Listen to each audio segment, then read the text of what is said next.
Good morning or afternoon, depending where in the world you are tuning in from. I'm Fadi Nicholas Nassar, U.S. Lebanon Fellow at the Middle East Institute, and it gives me great pleasure to welcome you to today's webinar that hopes to shed much needed light on the drivers behind Lebanon's ongoing presidential vacuum and the opportunities for local and international stakeholders to help break the deadlock, particularly in light of the recent Paris summit between the United States, France, Saudi Arabia, Egypt, and Qatar. As Lebanon enters its fourth year of crisis, with, for the first time in its history, no president or government, we are grateful to have five distinguished guests bringing with them a diverse range of perspectives, from the halls of parliament in Lebanon, academia, and leading think tanks in the region and across the globe. To help us open today's event and draw attention to the presidential vacuum in Lebanon, we are grateful to have with us two MPs speaking to us from Parliament, the Honorable MP Najat Aoun Saliba and Honorable MP Milham Khalaf. Moving forward, we are to dive into the Paris Summit, guided by the expert moderation of Dr. Maha Yahya, Director of the Malcolm H. Kerr Carnegie Middle East Center, and the insights of Dr. Paul Saadam, President and CEO of the Middle East Institute, Dr. Karim Emid Bitar, Associate Research Fellow at the Institute for International and Strategic Affairs in Paris, and Associate Professor of International Relations at Lebanon's Université Saint-Joseph, and Dr. Muhannad Haj Ali, Director of Communications and Senior Fellow at the Malcolm H. Kerr Carnegie Middle East Center. Thank you all for your time and insight, and thank you to the MEI Program Management and Communications team that have made this event possible. With that, I'll open the floor to the Honorable MPs, Najat Aoun Saliba and Milham Khalaf. The floor is yours. Good evening or good morning, everybody. Thank you for the opportunity to give us some time to present our sit-in here and our stand vis-a-vis the presidential election that should have been done and finalized in October 31st, 2022. I want to describe the situation that led us to take this decision. And I think MP Khalaf will put it in its legislative legal framework. 7 months after the election in May 2022, we have attended several of the legislative meetings and commissions, and we have seen how many groups and MPs in the parliament rally around their interests to pass or not some of the legislations that have been discussed. We have been thrown into a place that has no reference or point of reference or any legal framework. Things move according to the interest and benefits of each party. It was a little bit confusing for us at the beginning, but at the end, after we have seen how they maneuver and how they work, especially when it came to the 11 sessions of presidential elections, it was something that we could not take anymore. And the consensus was among most of the MPs is that you don't have to hurry. We might not have a president in 2023. We should probably wait till 2024 to see how things evolve. Personally, I could not take this resolution or this understanding, and I didn't want to be here to witness this ineptitude and inefficiency and stay quiet. This was really something that got me thinking of how we can break this cycle of not doing anything, waiting for the outside world to decide on our fate. This is when we decided, Milham and I, to take this stand and go by what the Constitution says and actually respect that and call for reinstating some normalcy in the way we work in this institution that is the parliament.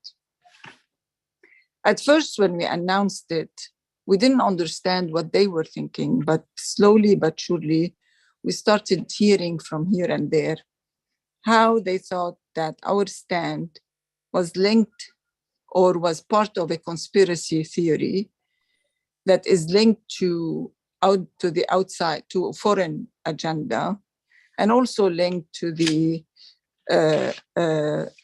investigation at the port. But soon when they realized that we're really serious about respecting the Constitution and calling for the respect for, meeting the deadlines that are set by the Constitution, all these theories about the conspiracy theory and the foreign agenda did not materialize, basically, and they dropped. And so now we are here in our third week, trying to tell them that we're really serious about creating, or for us, finding a point of reference that we can fall back to, and that is the Constitution. And to our surprise, this is a language that they are not used to. And the proof is that they are calling for a meeting or for a new legislative meeting next week to do exceptions, to work on the exception rather than the normal. And if they were able to get a quorum to just pass some exceptional laws that serve their own benefits and interests, we're still wondering why respecting the Constitution is so hard for most of them. This is why, I just wanted to explain, some background of why we are where we are, and how we came about making this decision. I can talk more about, business at the parliament and how most of the MPs deal with the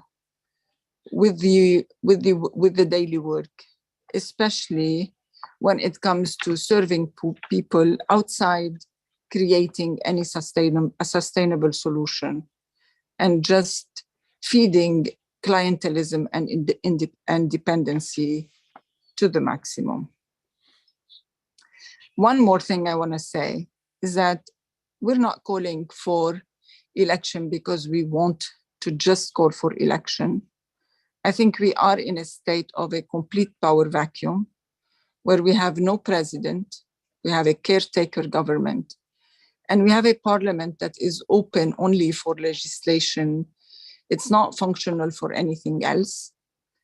And that's why we feel if we were to build any reform, we have to start somewhere.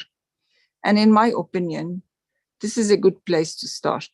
I understand that people are in great need for a lot of things, and we have to attend to their needs if we were to be representing their voices here in the parliament. Starting with some normalcy in the public institutions would give us a sense of guide or a roadmap to really start on reforms. I want to thank you for this platform. And I would like to take the opportunity to say at the end of the discussion what we would like to see from the diaspora and from the Lebanese. Thank you. Thank you for your invitation, but I have just to begin to present my excuse for my weakness English. I'm not fluent this language, but I will make an effort to express myself in this language. First of all, I think the situation is very dramatic in Lebanon.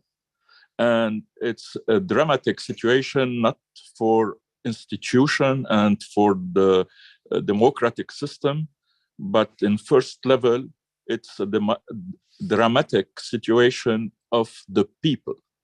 Our people are actually without any reference, any legal reference, any jurisdictional reference.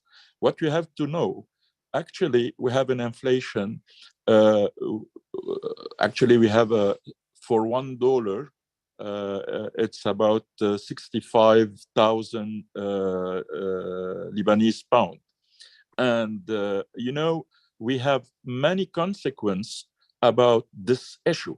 And about this issue, the consequences are in the price of the bread, the price of petrol, electricity, education, medicine, all the basic needs, and nobody is here to take care about it. And without any government, a vacancy of the presidency, and you have a parliament who is organ electoral. He cannot.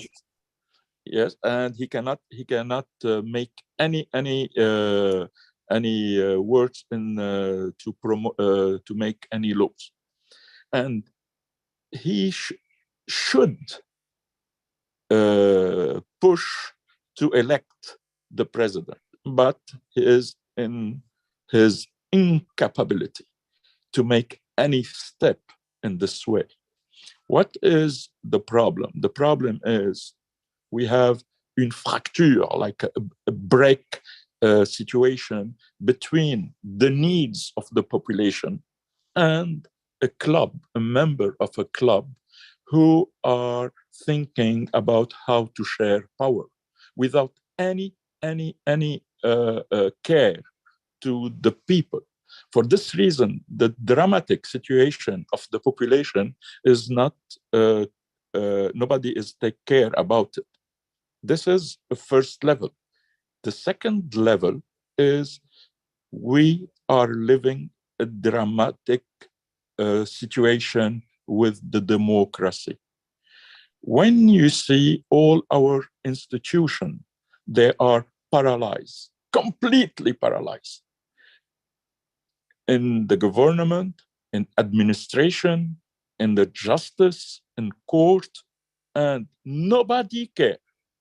And when you see our state, you can see it apparently it's a democratic state, but in reality, it's a dictature of community, clientelism, interest, personal interest, and this is the way how to share the power. This is the reality. Actually, we are living la dictature des communautés. It's obvious to say the failure state actually is the high title of our period. And I want to say what we need, it's not only to help the people, but we have to save democracy in Lebanon. We have to save democracy in Lebanon. And this thing is not, how to say, accessory demand. It's the aim of our need. We need a state of law. We need a state of law, the rule of law. We cannot move without this issue, because if we are in the dictature, what you need, you don't need a law. We don't need a reference of law. We need just two friends, a judge and a security man. These two issues are enough to live in any dictature. For this reason, we have to come back to our state of law. And this state of law cannot be just a point of view when the parliament is pushed to say on Monday we can. The previous is to make جلسة تشريعية. Sorry for to make this all these terms. جلسة تشريعية. I don't know how to say it in English. I don't hear it. Legislative session. Yes, legislative session. And we cannot admit why, because the Constitution in Article 75 said you cannot make any other activities than the election of the president. The Article 74 said when you have a vacancy in the post of the president of the Republic, the parliament should immediately make a meeting to elect the president. All these things, actually, nobody wants to ask about it. Nobody wants to respect it.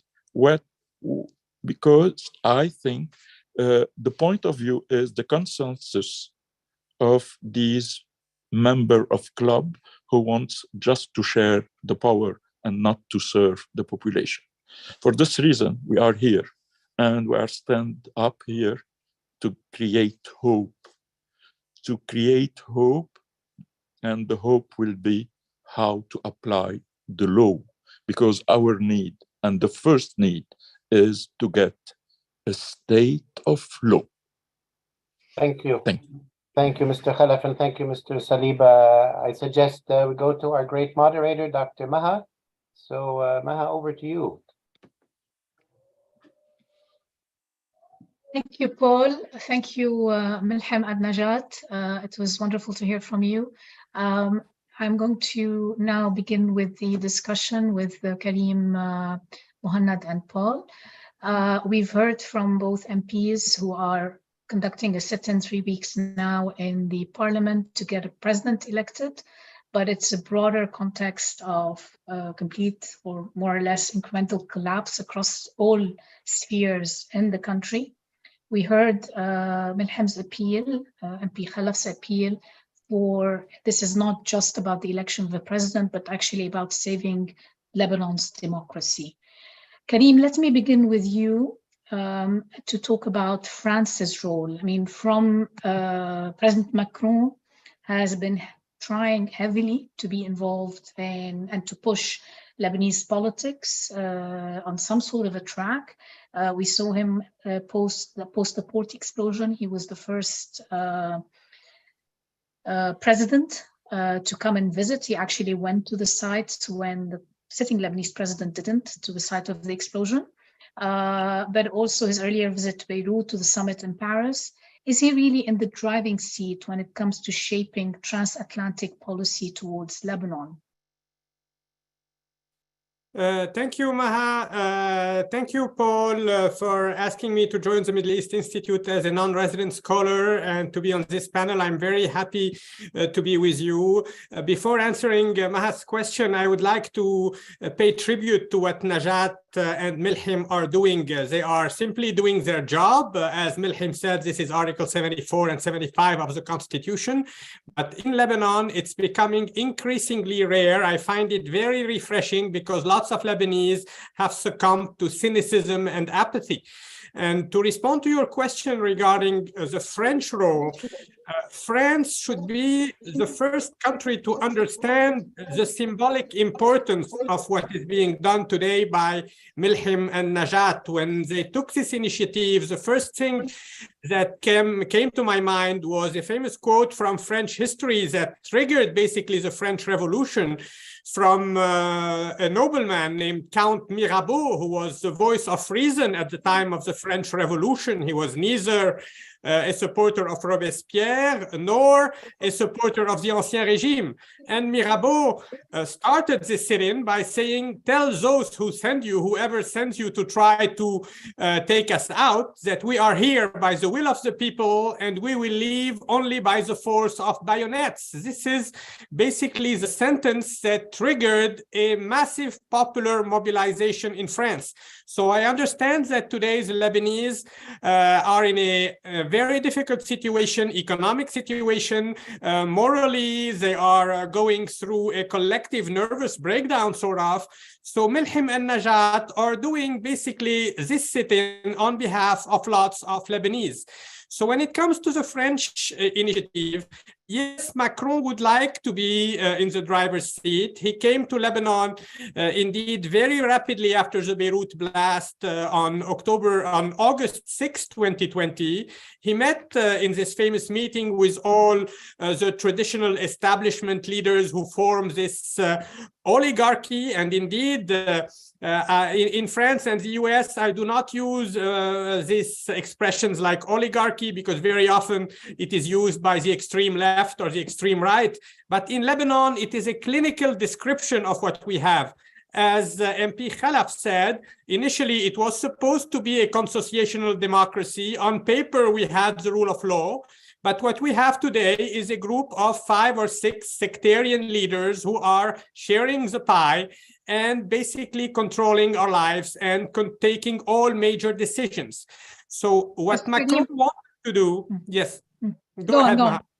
What Macron wanted to do when he came to Beirut is basically to play a disruptive role. He was elected in France as the disruptive candidate. He did not come from the political establishment. He worked for a while in the private sector. He worked in a bank for a while. So he was one of the first to understand what had been done in Lebanon, what the financial oligarchy was responsible of. He was the first one to use the expression Ponzi scheme. He described the Lebanese system as a system crapuleux, a thuggish system. And let me interrupt you for a second. Sorry for the interruption, but if we can just focus a bit on the summit that just happened. There is a summit that was called for by France. We saw the Americans attend, Saudi Arabia, Qatar, as well as Egypt for the first time. Actually, for Qatar and Egypt for the first time. So what is President Macron trying to achieve here? And to what extent is he in the driver's seat? To what extent is is this a coordination between him and the US? What is the role of the, just what are the outcomes of this summit that everybody was spinning a lot of hopes on? And we have seen very little communiques coming out of it. Indeed, they decided not to publish a final communique. There were high expectations, and I'm afraid the returns are pretty low. Basically, Macron wanted to tell the Lebanese people that he is still trying to do his best. He has very solid relationship with Gulf countries, with the UAE in particular, but also with Qatar and Saudi Arabia. He is coordinating closely with the United States. However, there is a country that has a lot of influence in Lebanon that was completely absent, which is Iran. And as you know, Iranian-French relations have deteriorated significantly in the past couple of years. When he came to Lebanon after the blast, Macron took some time to discuss with the Hezbollah MP. He was harshly criticized for it, but he did it in the name of Realpolitik, saying that this is a major actor in Lebanon and we need at least to talk to them. So unlike the United States, France talks to all Lebanese actors. However, today it is becoming increasingly difficult for France to coordinate with the Iranians in the aftermath of the uprising that they are witnessing in Iran. And also because Iran has become increasingly hawkish, increasingly paranoid. One of our colleagues at Sciences Po Paris, a brilliant anthropologist, is being held hostage, Fariba Adelkah. They are using these academics that they arrest as bargaining chips. So many people in Lebanon think that France is in cahoots with the Iranians, is trying to give a major role to Hezbollah. I do not think that this criticism is valid. Many other criticisms could be levied at the French initiative, that they did not realize that the Lebanese ruling clique would try to gain time, that they used carrots rather than starting to threaten them with sanctions from the very beginning. It's only a year after he came to Beirut that Macron started understanding the importance of sanctions. So initially he thought that these guys would put the house in order, had understood after the dramatic blast the importance of change. He used the famous expression from Lampedusa, everything needs to change if you want to maintain the Lebanon that you love, the old Lebanon that you are attached to. Unfortunately, they took him for a ride. He had not yet left the country and they had already torpedoed his initiative. So this summit was an attempt to bring France back into this game, to try to coordinate with France's allies, and then go to the Iranians and tell them, this is a package deal that we arrived to. Do you object? Would you have a veto on such and such person or on such and such structural reforms? Unfortunately, I'm afraid it's still not ready yet. It's going to take a while before we reach this modus vivendi, and throughout Lebanese history, we never had a president without an international modus vivendi. Thank you, Karim. We'll come back to the issue of the presidency in a second. Muhammad, let me turn to you now and ask you about this role or the involvement of Saudi Arabia, of Qatar, and of Egypt. They're obviously each playing a different role. The coordination between the Saudis and the Qataris is very much in evidence. But does Saudi Arabia's participation in this summit indicate that it has gotten over its estrangement with Lebanon, or what else is going on? Thank you, Maha, for the question. Thank you for MEI for the panel. I'll start from where Karim, ended, which is basically that, there are some tensions in the French-Iranian relations. And I think that kind of showcases why Qatar is now playing, a major role. Qatar is in a different position when it comes to its relationship with Iran. But at the same time, Qatar has kind of now built bridges and is coordinating closely with Saudi Arabia. So part of the Paris meeting was basically to set the parameters for what Qatar can do in Lebanon and cannot in that respect. So the internal dynamics are important. Saudi Arabia has drawn some red lines. We've seen, for instance, what happened with the HD organization of this Swiss dinner, what's known in Lebanese politics now as a Swiss dinner, which was, attacked or criticized by Saudi Arabia and disrupted in a way. Saudi Arabia did not present a plan, a replacement for that dinner, but it also set the parameters that they are a focal point when it comes to the regional setup, and any international effort in Lebanon has to go through Saudi Arabia. But at the same time, what we've seen, or what we've heard from the Paris meeting is, even more entanglement of the Lebanese issue and these regional roles. One, Qatar will be trying or attempting to approach the different Lebanese stakeholders when it comes to the points that they've decided upon, or the general lines that they've decided upon in the Paris meeting.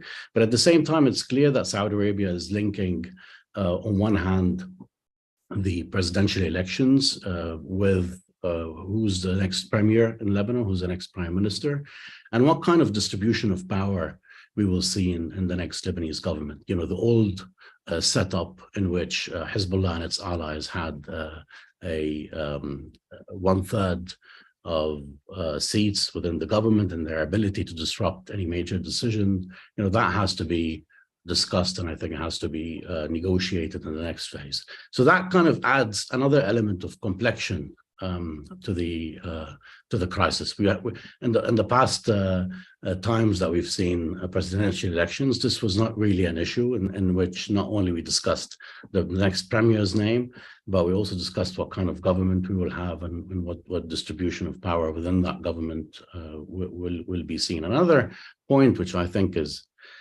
interesting is also the linking between both the Yemeni and Lebanese dossiers. I mean, the premise of the Qatari movement now is that there are some interesting or some positive developments that are happening on the Yemeni, resumption or renewal of the truce in Yemen. These positive developments and the engagement, whether in Oman and through other channels, kind of mean that there could be some sort of Saudi-Iranian agreement on what comes next in Lebanon. But also based on that premise, the question is whether that will see the light, whether in Yemen, we will see really a kind of a positive development. We saw a week ago, there was a French seizure of an Iranian arms shipment to Yemen. That was an interesting development, which I think speaks about what Karim was talking of in regards to the Iranian-French tensions regarding the French dossier, and also talks about French-Israeli coordination on the next Israeli moves. And I think all of these entanglements, will, if you add also the ongoing tensions within Israel and the Iranian accusation of Israeli involvement in the attack against Asfahan, against military facilities in Asfahan, I think all of these are variables and entanglements within the Lebanese, which add to the Lebanese situation, which adds to the complexity and the difficulty of really reaching a solution, given all of these regional roles. But at the same time, the Qatari role will continue, and this. What about Egypt, Muhannad? You haven't talked about the Egyptian role. If you can say with a few words, just something about Egypt. Yeah, I mean, this is an interesting point, which is that Egypt, while it has played a role in the past, we've seen Egypt playing a significant role in, for instance, following the Hariri saga in 2017. But now, given the Egyptian crisis, we haven't seen a kind of an active role in Paris. So, in Paris, it has been seen as a kind of a participant, I think, alongside the Qatari role. But Qatar now is at the forefront of that, of these five powers that met in Paris. And I think, this is going to be the channel in the next phase. But at the same time, given how fast the events are in Lebanon, whether with the economic deterioration that we're seeing, or whether with the regional tensions, the question is whether there will be another kind of catalyst for a more active mediation role in Lebanon. That catalyst could be some sort of security incident in Lebanon. Thank you, Muhannad. Before I turn to Paul and ask about the US position, Karim, I want to come back to you because you mentioned consensus, the need for a consensus and the need to elect consensus presidents, and ask you just in very few words so that I can turn to Paul to say, tell us how effective have consensus presidents really been when it comes to dealing with the fundamental challenges that the country is facing. And I understand this is more of a rhetorical question because, I mean, the situation in Lebanon today speaks for itself. The political paralysis we've seen has been dramatic, not just over the last 3 years, frankly, but since 2008 and since the Doha Accord. So, I mean, are we looking at more of the same, or do we need something different beyond this consensus president? That's a very interesting question academically. Maha Jonai distinguishes between transactional presidents and transformative presidents. In Lebanon, arguably, the only really transformative president was Fuad Shahab, who tried to build state institutions, rule of law, to develop the rural and peripheral areas. Those who were considered as confrontational candidates usually did not fare very well, and their mandate ended in either civil war or civil strife. And the problem is that those consensual candidates who are accepted by all are also usually end up in failure because they try to please every single foreign country and they do not have the political will to put in place the necessary structural reforms. And again, this is why this initiative of the Change MPs was significant, because they focused on Lebanonat al-Istihqaq, the Lebanonization of the presidential election, to put an end to this vicious cycle throughout Lebanese history. It's always in a foreign capital that the Lebanese president gets picked. Lebanon is always on the table of on the menu of the negotiations. It is never sitting around the table. So they tried to take the lead. Now it's up to the regional and international powers to understand that Lebanon needs a transformational president, needs a genuine reformer. However, that this reformer should not be antagonistic to any of the political, of both sides of the political spectrum, because it's simply impossible in the current balance of power in Lebanon. Thank you, Karim. Thank you. Actually, this is quite an important note. We'll come back to this in a second. Paul, I want to turn to you. I mean, about the possibility of actually getting a reformist president who's also not confrontational in the context today. And the French, I mean, what we've heard of the French communiqué has actually pointed to the need that this is a Lebanese problem and that Lebanese have to get their act together to elect a president or a proper president. Paul, let me turn to you now and ask you about the Biden administration's position towards Lebanon. They have their hands full. From Ukraine to Russia to China to just about, you know, it's a pretty full palette. Lebanon is a tiny dot on the Mediterranean. To what extent are they paying attention? Is Lebanon still a priority? Does their involvement in the Paris summit indicate that they've revisited this prioritization? Can you tell us a bit about this? Yeah, thank you, Maha. Let me also maybe make a few comments about some of the things that we've been hearing. It's great to have, obviously, Najat and Milham with us. Let me start there, that in terms of the constitution, we also need to think of amendments to the Lebanese constitution that does not leave the republic for years, in many cases, without a president or for years without a functioning government. That is not affordable. And simply by saying, oh, we need to stay without a president for years because of this sectarian consensus, we can't afford that. So while we're talking about choosing a president, we also have to, probably a president will need a reform of or a change in the constitution if it's the head of the army, which has been done before. So we can't leave our constitution vulnerable every time. The Lebanese people cannot take it. Secondly, I want to say the presence of people like Najat and Milham in parliament is the result of a real, political change in the country. Karim mentioned the French Revolution. Maybe it's not yet that extensive, but revolution is happening, or real change is happening in the social and political structure of the country. Najat and Milham are part of it. There are others that are there as well. And then over time, I think this is something to look to bank on, and it's very, very significant. Their presence also is the result of another reform, which was an election law which allowed proportional representation, and finally, after 100 years, allowed in a very complex way people to break through the old oligarchy in which 5-6 men chose 128 deputies. So all of this is very, very important, because at the end of the day, Lebanon has to choose its presidents. Lebanon has to govern itself.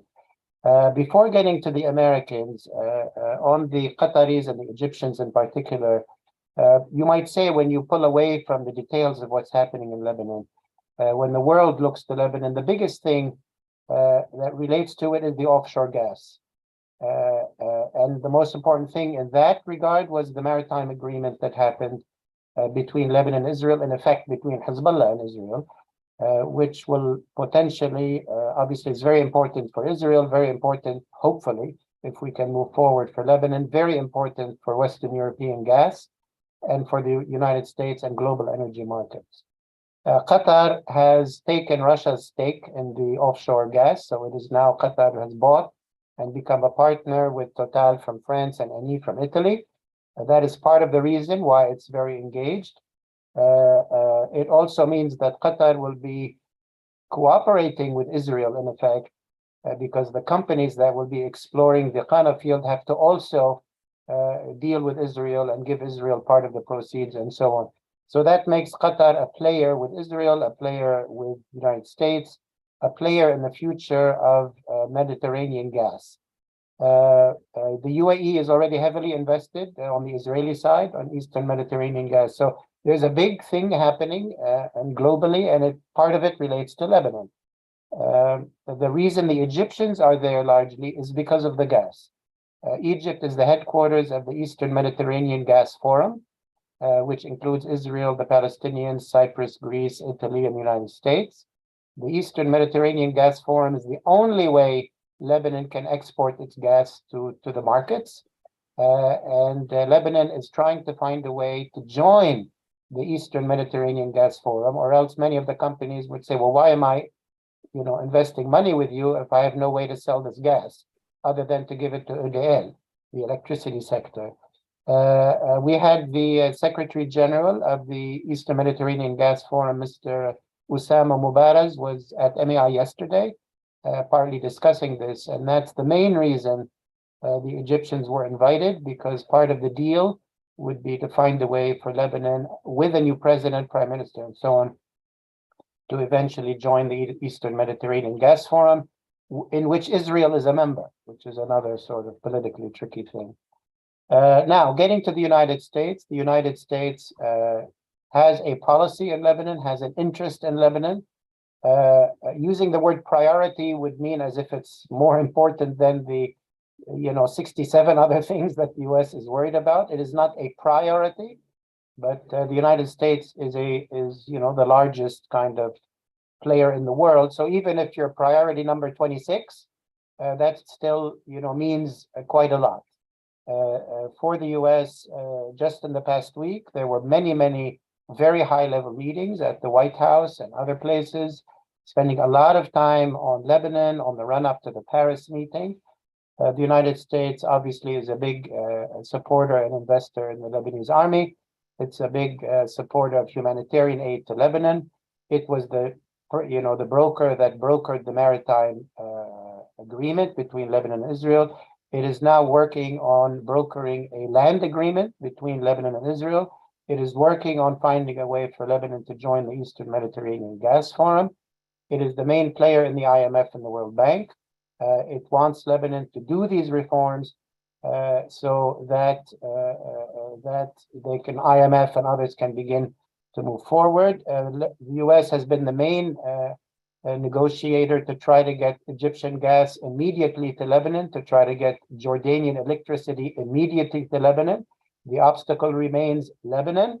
Lebanon has still dragged its feet, the government dragged its feet on implementing the obvious reforms that need to be done in the electricity sector in terms of pricing and collection and all of that are pretty obvious and need to be done so that we can immediately get Jordanian electricity and Egyptian gas, and within months go from 1 or 2 hours of electricity a day to 10 to 12 hours electricity a day. Again, the US is pushing for that and trying to make it happen. So there's a lot of interest. They're talking about what they call a roadmap, that it's not about, which Maronite is going to be sitting in Baghdad. No, it's about what's the whole set of commitments that a new president, a new prime minister, a new government, and the current parliament is ready to implement once they get into office in terms of the executive branch, the reforms, the decrees, the laws that must be passed to then liberate the IMF deals, the IMF agreements, that liberate money from the Western community, from the World Bank, and from the Gulf as well. So I think the international community, even though Lebanon is small and you might say not that important, but it's important enough that it is drawing this level of support, and I would call it good support. They're just asking us to do what we should do anyway. And I think there's a great opportunity if we do what we should do anyway, that there's great economic opportunities coming down the road. There might be enormous discoveries of offshore gas. So we might have a bright future, but we have to do our homework. Thank you, Paul, for that, for a very comprehensive overview about the different roles. And yes, there is a lot of attention being given to Lebanon. Let me turn to Muhannad, who had some comments to make about the financial crisis, especially since you brought up the IMF deal, Paul, about the financial crisis and the potential role for Gulf countries. Thank you, Maha, and thank you, Paul, for your comments. The conditions that are being, kind of formulated when it comes to the reforms, I think, are also related to internal political deals. For instance, what Paul mentioned about the energy sector and the need to reform the energy sector before, the deals with Jordan and Egypt, go through. These reforms are also entangled with the conditions that Gibran Bassil, who basically still controls the energy ministry, that he links between these reforms and also whatever he's going to get in the future. And I think the next phase is negotiating also these internal dealings, and I think these will go through only when you have a general agreement of moving forward, specifically, given the Yemen negotiations and the linking between Lebanon and Yemen, and also in regards to Lebanon's importance, I think Saudi Arabia's position in Lebanon, although it's seen as not really formulating any solution or any clear policy, but I think the no policy or the no deal or no settlements is basically a policy in its own right, by its own right, in the sense that no one's allowed to play a mediation role without going through Saudi Arabia. That is basically an emphasis on linking these two dossiers together, Yemen and Lebanon. While this is not stated publicly, but I think there's a kind of an understanding around that. And also what the government and the president and the internal dynamics within that government, future government, will look like, are all very complex issues that need to be negotiated. And I think, at the moment, given what we're seeing in the region, the rising tensions between Iran and Israel on one hand, and the US positioning in Lebanon, increasing sanctions. We're seeing sanctions every week or every other week against Iran. These don't really help, and I think we're seeing these tensions translated into. We will see these tensions translate into some sort of policy in the region. But such an escalation, and which is happening. Some are trying to say, are being very optimistic about how Lebanon could be separated from Yemen or could be separated from the rest of the dossiers. I think Saudi Arabia is kind of emphasizing that it sees Lebanon as a regional hub for Iran, and so the viewpoint from Riyadh is, we're not going to separate this dossier from the rest of the region. We will negotiate in tandem on these fronts. Well, the danger there is that that one could be traded off for the other.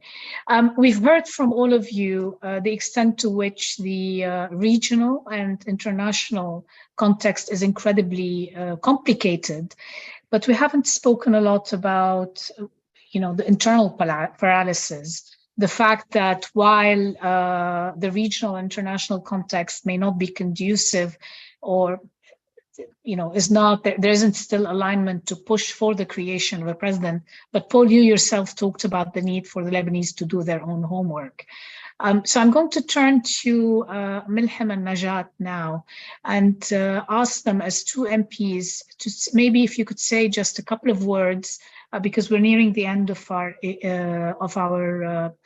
session, to speak about what are the bottlenecks from your perspective as MPs sitting in the Lebanese parliament. What are the bottlenecks towards the passing, for example, of fundamental reforms that are needed for the IMF deal?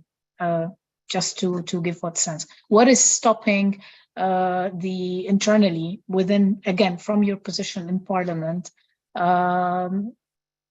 this move forward? I don't know who wants to start if it's I will start. First of all, I want to thank Mohannad and Paul for this overview of what's going on in the region. But I want to ask the question, I mean, if France had an election tomorrow, and with all what is happening with the refugees and Ukraine and Russia and the gas gap and all of that, would the election happen still at its due time, or would there be all the considerations that are happening around it before the election happens? What I'm trying to say is to re-emphasize what Paul said. We have to do our job. And our job starts by assuming our responsibilities. Unfortunately, the 128 MPs who are at the parliament are actually listening or being directed by 5 club members. This is what Milham called them, a club that usually count or put their own interest in front of the interest of the country and the people. I think we have to do our job regardless of all what is happening around us, including, taking care of our resources, mainly the oil and gas that we have in the sea. That is why we're here. That is why we're sitting in this parliament day in and day out, to tell the 128 MPs that if they bring in their own pen and with their own mind, they can make history happen. Unfortunately, this has not happened. But I can say that during our stay here, we have had many side talks who are, telling us that they really like what we're doing, and they think that what we're doing has mobilized some of the parties to actually talk to each other. But somehow we have lots of ups and lots of downs. Some days talks are easier than others, but we're still waiting for this miracle to happen when Lebanese start thinking about the interest of the country and the interest of the people before the interests of the factors or countries that are around us. Can I ask you just a quick question? And this is from the audience. Bassam Zahid has asked, why aren't all the opposition MPs with you in Parliament today? Most of them are with us. Paula had to travel. Halima just came back from travel. Firas just left, he was here. Brahim comes every night. So most of them are here, but they're not staying all the time over here. All right. Milham, maybe you want to say a few words, especially because, if you want to comment on some of the constitutional issues that Paul rightly brought up, the fact that our constitution is silent on timelines, is silent on a lot of issues. Maybe if you can comment on that. Look, before the answer about the question, maybe we have also to say, I'm ashamed to see the partners, the 5 partners of Lebanon, make a meeting without any presence of Lebanese partner. It's unbelievable to let them talk about our interest without anybody from Lebanon. What is a shame picture, and shame on us how to let us between or to let our interest between just these friends, or to say like this meeting. More than when you say Karim said they finished the meeting without any final communique. It's unbelievable. These partners should came with a one point of view. And these partners doesn't make any agreement among the partners. It's also unbelievable. How can we make our interest, our national interest, if we are linked to a regional interest? And I agree with Muhannad when he talked about the first step, the approach between Iran and Saudi. It's the first step. They are trust their first experience in Yemen. How can they do it in Lebanon before they have a good trust between the two parties? How can we link our national interest when you have